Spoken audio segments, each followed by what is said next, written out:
We're still seeing a lot of new releases in the firearms market, and goddamn, there are some that simply stand out because of the way they are built, the kind of specs they have, and of course the idea that they're actually new. Let me give you a quick rundown of them. What's up, everyone? This is your host, Ted from Line 45, and today you are about some best newly launched guns in the market as of April 2025. Before anything else, let me do this quick plug. Hit the like and subscribe buttons, all the buttons that you can see below. Don't forget to leave a comment too. I know it feels like a hassle, but those things help my channel a lot. Now, let's get back to the good stuff. Springfield Armory, St. Victor, 9mm large format pistol. St. Victor is just an awesome platform. Springfield built it tough, ran smooth, and landed right in that sweet spot between a hard-use duty gun and a modern performance rifle. And with the new St. Victor 9mm large format pistol, they've taken everything that works about the Victor line, which includes solid receivers, smart part selection, and real-world reliability, and brought it to the pistol caliber AR game. First off, Springfield kept it simple where it counts. It runs on a direct blowback system, which makes sense for 9mm. No gas block, no tuning, just straight-up reliable cycling with a wide range of loads. The upper and lower receivers are forged 7075-T6 aluminum, and they have that tough hard-coat anodized finish, so you're not babying this thing. Plus, they threw in their AccuTight tension system, so there's no slope between upper and lower. It simply locks up solid and feels like a billet build. It's running a 5.5-inch chrome moly vanadium barrel, finished in melanite to keep wear and rust in check. The 1-in-10 twist stabilizes everything from light plinking loads to heavier hollow points. They topped it off with their own SA muzzle drum, which is basically a mini blast can that keeps that short barrel concussion going forward, makes a real difference in tight spaces or indoors. The free-float M-LOK handguard is slim and light, and you've got plenty of rail space on top for an optic, backup iron sights, or whatever. The free-float setup means you're not messing with your accuracy, and it feels just right for a gun this size. Ergos are spot on. Springfield dropped in a B5 Type 23 grip, which gives you a better angle and texture than the old-school A2 junk.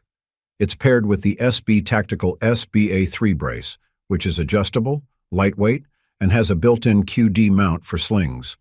It keeps the whole setup compact but still controllable. You can really drive this gun and stay on target when you're hammering shots. Now let me talk about its trigger. Springfield gives you a nickel boron-coated flat-face trigger, and it's way better than most stock AR triggers out there.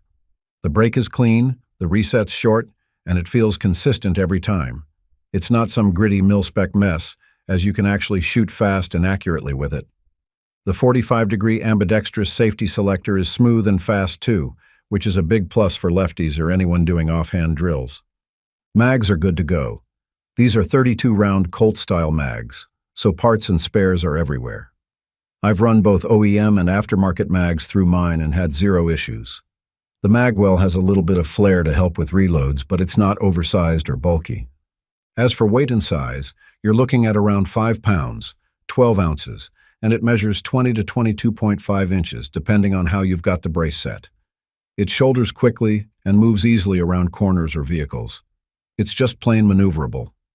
If you're thinking about setting up a home defense rig or a bag gun, this thing makes a lot of sense. Heckler & Koch VP 901K. This isn't the only HK gun that you'll see in this video, and you should be happy about it. So you see, HK didn't just shrink the VP9 and call it a day.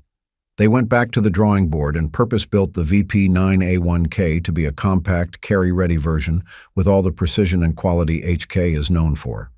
This isn't just a smaller VP9-, it's a tighter, smarter, and more refined pistol that keeps the legendary VP9 trigger and grip system, but adds smart upgrades like a flared magwell, forward slide serrations, and a red dot ready slide. It's Hong Kong through and through, overbuilt, over-engineered, and ready to run hard right out of the box. Size-wise, it hits the sweet spot. It's about 7.32 inches long, stands just over 5 inches tall, and the width is a slim 1.30 inches. The 4-inch barrel balances out just right, giving you solid accuracy without dragging down your holster. Unloaded, it weighs around 22.5 ounces, which feels light on the hip but heavy enough to control recoil when you start getting after it. Now, one of the best things I love about the VP9 series, and it carries over beautifully to this one, is the grip system. HK got the universal ergonomic grip setup on this thing, which lets you mix and match back straps and side panels into 45 different combos. I don't care if you've got bare paws or small hands, you can dial this grip in to fit like a glove. It's one of the most customizable grip frames I've ever seen on a factory pistol. Add in the ability to fine-tune the trigger reach, and it's just a perfect compact pistol in your hand. Speaking of triggers, HK did some nice work here. They upgraded the internals with a nickel Teflon-coated trigger bar, and you can feel it. The pull is smooth, clean, and breaks like glass. The reset is short and crisp, just how I like it. It's the kind of trigger that makes you want to go fast, and you can do that with confidence. The sights are solid out of the box, tritium front sight for low-light work, and a blacked-out serrated rear that makes for a clean sight picture. It's optics ready too, so I threw a Holosun 507K on mine using one of HK's adapter plates. No fuss, no shift in zero. It just works. They didn't forget the lefties either. The slide release and mag release are fully ambidextrous, and the charging supports on the slide give you a nice grip surface for quick racks or press checks, even with gloves or sweaty hands. The forward and rear serrations are also notably deep and grippy, so don't expect this one to slip away from your hands anytime soon. Another thing that I really appreciate is the flared mag well.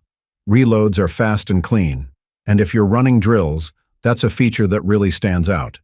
It ships with 10-rounders, but you can run 15, 17, or even 20-round mags depending on what you're doing. The gun handles full-size mags without any hiccups, and that added capacity is a nice bonus when you're running it hard at the range. For a handgun, this one ain't cheap. Its MSRP is listed at $979, but if you've ever owned an HK, you know what you're paying for. You are paying for reliability, quality machining, and the kind of performance that holds up for the long haul.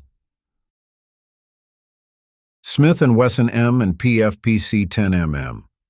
I just love it when Smith & Wesson decides to rework most of their most popular platforms. History tells us that more often than not, these revamped guns are impressive. Take the new 10mm version of their folding carbine, for example. They didn't just slap a new caliber on the old platform. Instead, they built a purpose-driven, hard-hitting PCC that keeps the DNA of the M&P lineup while pushing into serious firepower territory. It has the same grip frame as the M&P M 2.0 pistol, runs on M&P 10mm mags, and folds flat for storage without losing zero on your optic.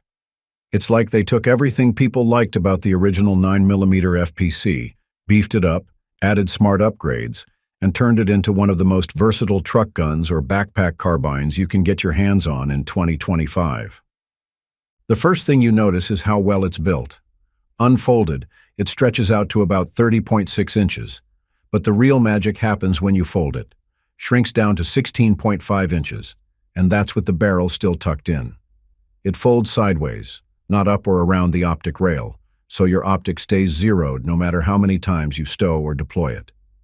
That's huge for me, as the last thing I want to do is re-zero every time I take a gun out of the bag.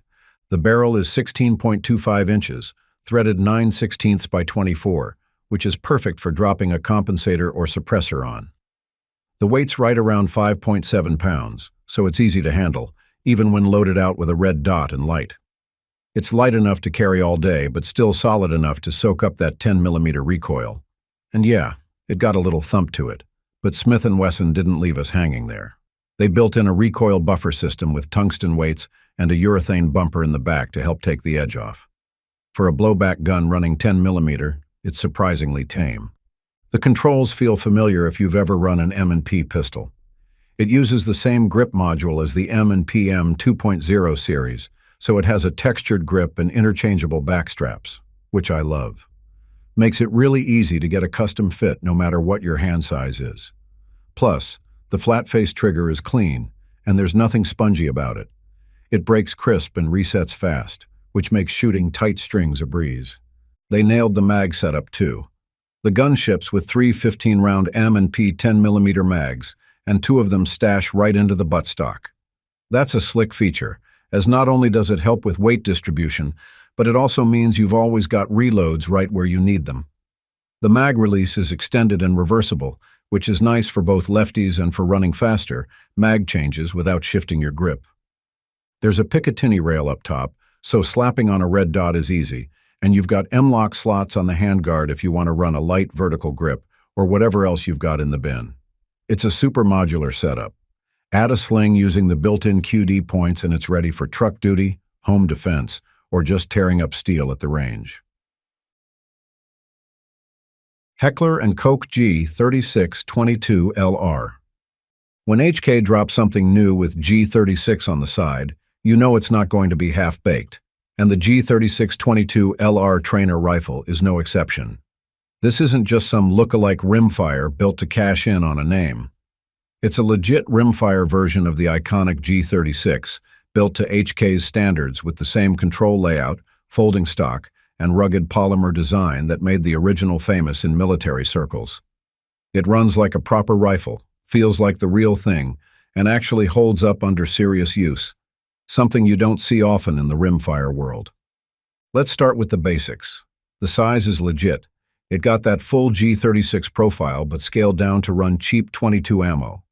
With the stock folded, it's about 28.2 inches, and when you open it up, it stretches to just under 38 inches. The barrel is about 18 inches, threaded 1/2 by 28, which means you can toss on any .22 can or muzzle device you've got lying around.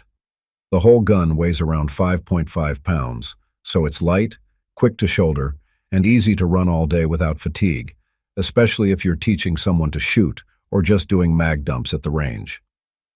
The thing I really like about this gun is that its stock folds and still fires folded. That's a huge win in my book. Most rimfire trainer rifles cut corners, but this one keeps the spirit of the G36 alive. If you've ever handled the real thing, the layout will feel instantly familiar. It has ambidextrous controls, a central charging handle, and a polymer receiver that's strong but lightweight. The carry handle is nice and comes with a Picatinny rail up top, plus built-in flip-up irons that are actually usable, not just slapped on as an afterthought. What's even better is that some of the furniture and components are interchangeable with actual G36 parts, including the handguards, stocks, and rail sections. So if you got G36 gear, or want to mirror your duty or collection setup, you can really dial this thing in to match. It runs a blowback action, which is what you'd expect for a .22 LR rifle, but it's surprisingly smooth. No weird hiccups with feeding, and it's pretty forgiving when it comes to ammo. I ran a mix of bulk and high-velocity stuff, and it cycled everything without issue. The mags are polymer, styled just like the original G36 mags, and they're available in 10, 20, and 30-round versions. The 20-rounder it ships with feels just right. It has enough capacity for fun, not too bulky for bench work or prone shooting. Another nice touch integrated into this rifle is the 4-prong flash hider that looks sharp and gives it the right silhouette. But since it's threaded, you can ditch it and run suppressed. MSRP is $679, and yeah, that's more than your average .22 rifle, but this is far from being average. You're getting the full G36 form factor, proper controls, real training value, and HK reliability baked into a platform that runs on pennies per round. Springfield Armory Optics Ready TRP AOS 1911. Springfield Armory brings back the TRP 1911 and slaps an optic-ready slide on it with the agency optic system. And I know immediately they're not just chasing trends, they're building a serious fighting pistol. The original TRP was already known for being one of the most rugged, duty-ready 1911s out there, and this new TRP AOS version cranks it up with modern features like steel optic plates, co-witness sights, match-grade internals, and a finish tough enough for daily carry or hard-range use. It's built for shooters who actually run their guns and not just collect them. The biggest upgrade is definitely the Agency Optic System, or AOS. Springfield teamed up with Agency Arms and knocked it out of the park. The system uses steel optic plates, not aluminum junk, and each one is machined to fit different popular red dot footprints, such as RMR, Delta Point Pro, Shield, Doctor, you name it. What I love is that each plate has its own integrated rear sight, so you don't lose your irons when you throw on a dot. You can co-witness and swap plates without rethinking your whole sight setup. For me, that's pretty huge already. You have two main versions of this gun. The full-size model runs a 5-inch forged stainless match barrel and sits in a forged steel frame with a full-length rail on the dust cover, which is perfect if you're slapping a weapon light on it. The other is the carry contour version, which brings the barrel down to 4.25 inches and runs a forged aluminum frame with a bobbed grip, so it tucks easier for carry. Both options come in either black Cerakote or coyote brown Cerakote, and the finish is slick but tough. The grip is exactly what I'd expect from a high-end 1911.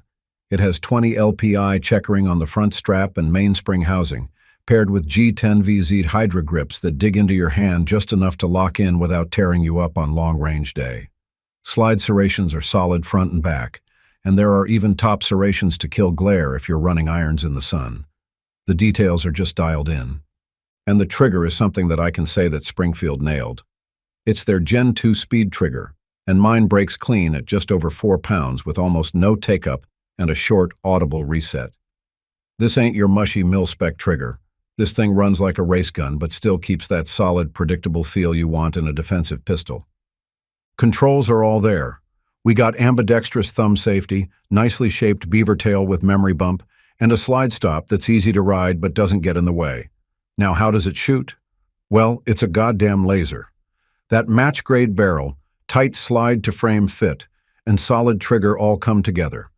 I was stacking holes at 15 yards with iron sights and barely had to adjust when I mounted a Trijicon RMR. It runs every kind of 230 grain ball, and plus P hollow point I fed it. No hiccups, no tuning, just solid cycling right out of the box. This gun is around $1,999, which, yeah, puts it in high-end territory. But honestly, you're getting your money's worth.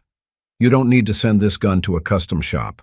It already has the optic cut, high-end internals, tuned trigger, durable finish, and premium grips. It's ready to go as is. Whether you're building out a defensive rig, want to do-it-all red dot 1911, or just appreciate a well-built 45 ACP that hits hard and runs clean, this is one you don't pass up.